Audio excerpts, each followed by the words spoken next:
Bonjour et bienvenue à un nouveau cours de japonais.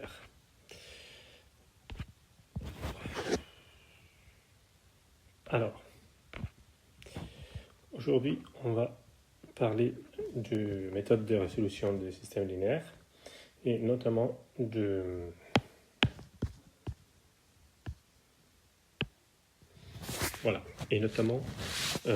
pivot de Gauss. Alors, tout d'abord, on va introduire l'application des variables principales. Alors, on se donne un système à P équations et N inconnu qui a une matrice de coefficients A. OK. Et on appelle l'application des variables principales l'application qui va du premier P naturel au premier P plus N naturel.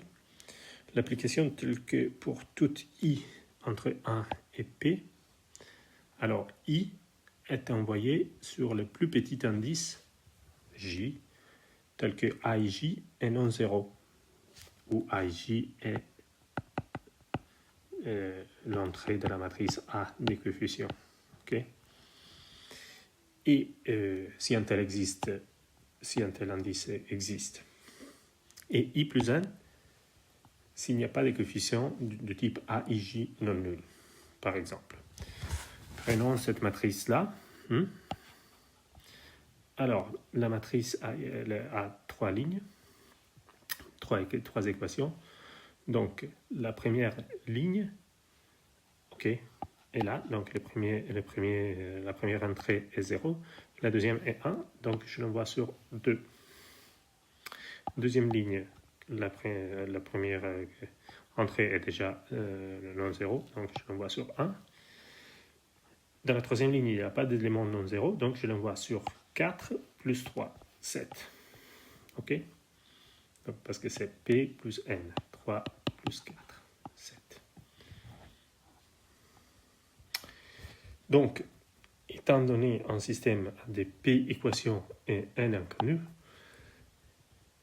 si l'application des variables principales est strictement croissante, c'est-à-dire phi de N est plus grand ou égal que phi de M strictement croissant. Pardon. Si et seulement si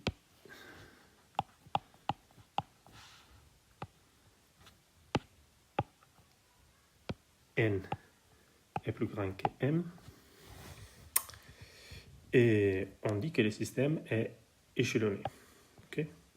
Et on appelle variables principales les variables associées aux colonnes dans l'image de phi. On va voir un exemple bientôt. Okay? C'est-à-dire l'image de l'application de variable principale détermine certain nombre de colonnes. Et c'est l'image de phi, les colonnes qui correspondent au nombre dans l'image de phi sont appelées colonnes de variables principales. Et les autres colonnes, c'est des variables secondaires. Je vous rappelle que les colonnes correspondent chacune à une inconnue. Par exemple. Alors, ceci est le système. OK. Et celle-là est la matrice des coefficients associés. L'application des variables principales envoie 1 sur 1, 2 sur 1 et 3 sur 4. OK? C'est ça. Et ça arrive jusqu'à 7, évidemment, parce que c'est 3 plus 4. Ce système n'est pas échelonné, parce que l'application n'est pas strictement croissante. Prenons ce système-là. Celle-là est sa matrice des coefficients. L'application des variables principales est toujours de 1, 2, 3 dans 1, 2, 3 plus 4 jusqu'à 7. Donc 1 est envoyé sur 1, 2 est envoyé sur 3 et 3 envoyé sur 7 parce qu'il n'y a pas d'élément non zéro sur la troisième colonne. Vous voyez que l'application est strictement croissante et donc par conséquent, ce système est échelonné. OK? Voilà. Donc, les colonnes dans l'image de phi, la première colonne, 1, la deuxième colonne, la troisième colonne, c'est tout fait qu'ici il y a un 3, et c'est tout, parce que les 7 ne correspondent pas à une colonne. Mais cela veut dire que la variable x et la variable z sont le variable principale. Ok. Dire qu'ils sont les variables principales, ça veut dire que dans la résolution du système, on va les garder de ce côté-là et que les autres variables vont jouer les rôles de paramètres. Donc, la solution du système linéaire va avoir une dimension infinie. Il y aura des paramètres qui peuvent bouger librement. Et les paramètres sont les variables secondaires. Dans ce cas-là, y et t. Ok. Donc, de façon générale, alors appelons S l'ensemble des solutions à calculer. On calcule d'abord la matrice des coefficients et l'application de variables principales lui associées, phi. On vérifie que le système est échelonné et qu'il est compatible. Okay. Donc, les deux, il faut vérifier échelonné et compatible. Si le système n'est pas échelonné, on doit l'échelonner. Et ça, on va le voir plus tard. Si le système, par contre, est échelonné, on vérifie dans la matrice augmentée qu'il n'y a pas de contradiction, c'est-à-dire les données correspondant à des lignes de coefficients nuls sont nulles. Okay. Sinon, on a une contradiction. On a 0 égale à quelque chose de pas nul. Si ceci n'est pas le cas, alors l'ensemble de solutions est vide. Si le système est échelonné et on n'a pas de contradiction, donc il est compatible, on peut continuer. Alors, comment est-ce qu'on peut faire? À ce moment-là, on peut comme on l'a fait tout à l'heure, on peut mettre les variables secondaires comme paramètres à droite de l'égalité et on peut résoudre les systèmes triangulaires en la variable principale en utilisant les variables libres comme des paramètres. Et donc l'ensemble S des solutions est l'ensemble de n-uplets où les variables principales sont données en fonction des variables libres, des variables secondaires, par les formules trouvées dans l'étape 3. Et les variables libres sont des paramètres, chacun décrivant qui peut bouger dans R. Mais, disons, cela peut ne pas vous parler énormément en ce moment, mais on va avoir des exemples qui vont vous aider à comprendre. Ok, regardons cet ensemble-là. Ok. C'est l'ensemble de tout à l'heure où on avait vu que x et z étaient des variables principales et y et t étaient des variables secondaires. Donc on peut ramener y et t de l'autre côté de l'égalité. Et on obtient ça. Celui-là, effectivement, est un système triangulaire supérieur et qui a comme solution z. Bon, là c'est vraiment facile, il suffit de diviser par 2 ici et puis se faire la substitution. Ces systèmes-là et ces deux égalités-là sont la solution du système de tout à l'heure. Donc, l'ensemble des solutions est x égale à ça, y est libre de bouger, z égale à ça, et t est libre de bouger, où y et t sont des paramètres qui peuvent bouger dans R. Ok? Jusque-là, je pense que tout va bien. Alors, mais on va passer au cas encore plus général. Donc, définition de système d'équations. ES et E tilde S sont équivalents si les ensembles de solutions associées sont les mêmes. Par exemple, les deux équations ont un x égale à 1 et x au cube moins x carré plus x moins 1 égale à 0 sont équivalents parce qu'en effet, le premier a une seule solution triviale qui est x égale à 1 Et si vous calculez, c'est un peu plus compliqué, la deuxième équation a aussi une seule racine qui est x égale à 1. Ok. Donc, avant de poursuivre, je vais donner quelques propriétés des systèmes linéaires. Par exemple, ce qui se passe si on fait une rénumérotation d'un système linéaire. Donc, alors, ce qui est plutôt évident est que si vous avez deux équations E1 et 2 à n inconnus, si x1, xn est une n-uplet qui réalise E1 et E2, alors peu importe l'ordre, la même n-uplet réalise à la fois E2 et E1. Ok.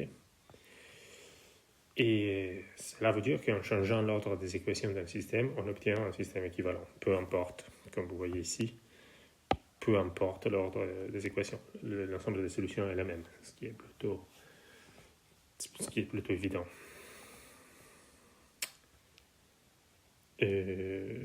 Voilà.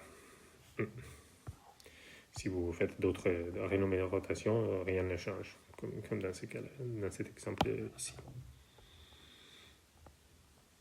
Voilà, toujours une autre rénumération des équations.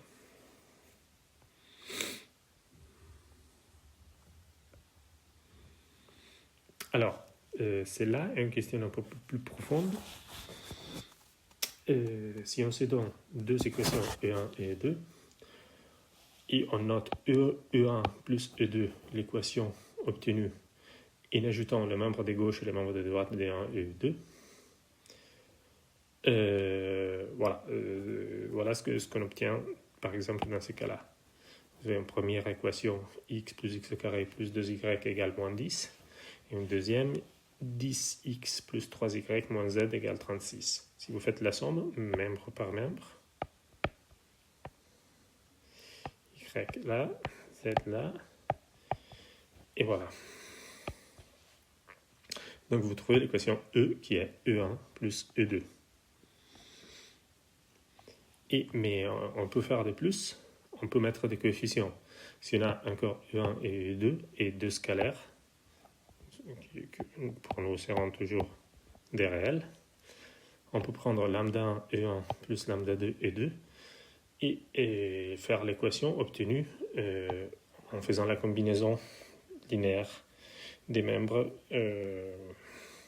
de deux équations multipliées par lambda 1 et lambda 2. Par exemple, si vous avez les mêmes équations que tout à l'heure, vous pouvez prendre 3E1 plus moins 2E2. Ok. Donc cela vous donne 3x au carré. Donc 3x moins 20, donc moins 17x. 6y moins 6y, il n'y a plus de terme y, moins 2z. Et voilà, et ici aussi vous avez une combinaison linéaire de ces deux nombres. Et donc vous trouvez la nouvelle équation, combinaison linéaire avec coefficient 3 et moins 2 de E1 et E2. Ok. Ensuite, cette construction peut se généraliser à plusieurs équations. Si vous avez P équations et P scalaire dans RP, on peut faire la combinaison linéaire de ces équations en multipliant les termes à droite et à gauche. Donc là aussi, par exemple, si vous voulez faire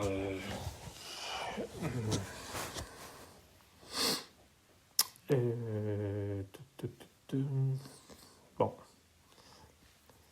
là vous avez vous avez trois équations et vous pouvez faire E1 et 2 moins E1. Vous voyez que le terme x disparaît alors qu'il y a y moins y, donc 2y et moins 2z.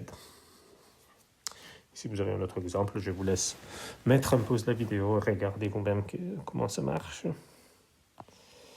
Et Alors, disons, la conséquence la plus importante de tout ça est cette proposition-là. Si un énouplet réalise simultanément les équations E1 et P, alors pour tout coefficient, pour tout vecteur de P coefficients, il réalise également aussi lambda 1 et 1 plus blabla plus lambda P et P. Ok. Et alors, l'application, qui est complètement directe, si un système linéaire est formé de P équations E1 et P, et alors pour toute I entre 1 et P, et pour tous les lambda I, les lambda P tels que lambda I est non zéro, on obtient un système équivalent en remplaçant l'équation EI et seulement cette équation par une combinaison linéaire comme ça. Oui, je vous rappelle, c'est important que le lambda ième coefficient soit non zéro.